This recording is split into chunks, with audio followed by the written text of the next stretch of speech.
कैसे हैं आप? होप अच्छे होंगे। मैं भी बढ़िया हूँ और मेरा पढ़ाई भी फ़िलहाल अच्छा चल रहा है।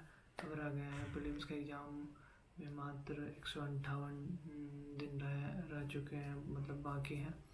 और जो पेपर है वो 24 मई 2026 को पेपर होना है, ठीक ना।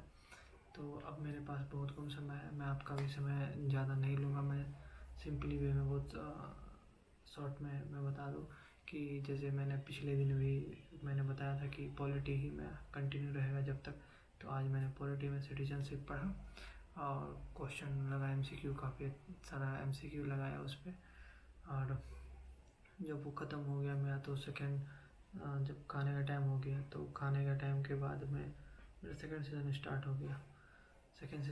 हो गया। एक्चुअली मैं दोपहर में टाइम मिला नहीं था, तो दोपहर में ना टाइम मिलने की वजह से मैं शूट नहीं कर सका उस समय। फिर अभी शूट कर रहा हूँ। तो उसके बाद जब सेकंड सीज़न में उसमें मैंने ऐसे राइटिंग किया। आज मैंने पेस्टल अप्रोच पढ़ा।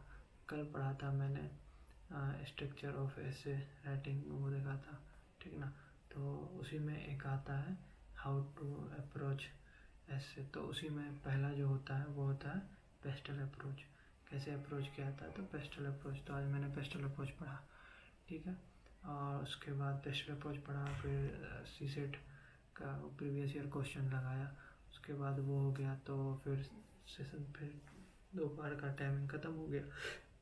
इतना ही करते करते पेस्टल अप्रोच पढ़ा। उसमें मतलब एक्चुअली मेरा समय इसलिए जा रहा है कि मतलब मैं सेल्फ स्टडी करता हूँ और ऐसा है कि काफ़ी सारा रिसोर्स मैं गूगल यहाँ वहाँ से निकालता हूँ, तो थोड़ा उसमें समय लग जाता है मेरा।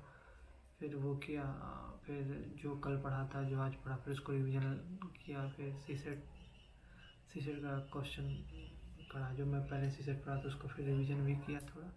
फिर प्रीवियस ईयर क्वेश्चन लगाया उसको, ताकि मेरा सीसेट में स्पीड बन जाए और कम समय में क्वेश्चन सॉल्व हो जाए, बाद में वो लोड ना रहे मेरा। वो हो गया। उसके बाद जब शाम का टाइम आया तो फिर खाने का टाइम हुआ। खाने के बाद फिर मैं आंसर राइटिंग किया ऐसे पे जो मैंने पढ़ा था। ये क्वेश्चन था यूपीएससी 2015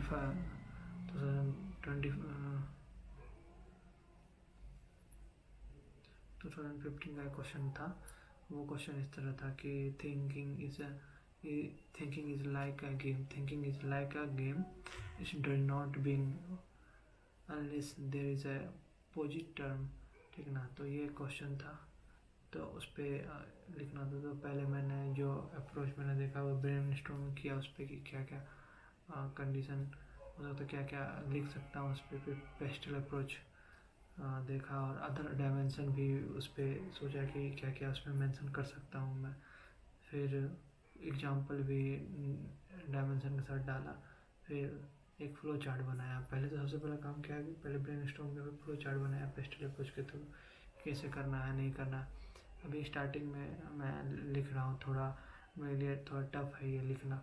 तो बार बार जब मैं ये फ्लो चार्ट बनाऊँगा पेस्टल अप्रोच के थ्रू, तो उससे क्या होगा कि बार बार ब्रेनस्टॉर्म होते होते वो क्या होगा कि माइंड में पूरा ब्लूप्रिंट छप जाएगा। तो एग्ज़ाम के टाइम में ये बेनिफिट मिलेगा। उस समय इतना सोचना नहीं पड़ेगा, वो ऑलरेडी ब्लूप्रिंट बना रहेगा। तो उस समय क्या कि सिर्फ उस पर का वर्क करना होगा, जैसे लिखना है, क्योंकि उस समय उतना टाइम रहता नहीं है एग्ज़ाम के टाइम पे। मैं देखा कि जब मैं ये कर रहा था टाइम सेट किया, मतलब काफ़ी टाइम लगा मेरे को ये करने में ओवरऑल, जबकि एग्ज़ाम के टाइम इतना समय नहीं मिलता है। तो मैं आपका ज़्यादा समय नहीं लूँगा, बस इतना ही बोलूँगा कि आज का जो मेरा टारगेट था वो पूरा मेरा कंप्लीट हो चुका है ओवरऑल। अब जो थोड़ा बहुत समय बचा, अब मैं भी वीडियो बनाया और थोड़ा एडिट करूँगा। पूरा कंप्लीट उतना लंबा एडिट नहीं हो सकेगा मेरे से भी, क्योंकि पता है कि एडिट होने में बहुत समय लगेगा। तो सिंपल शॉर्ट में एडिट करके मैं ये डाल दूँगा। ओके, बाकी thank you for watching my video. या अगर आपको अच्छा लगता है तो like share and subscribe my video. Thank you friend.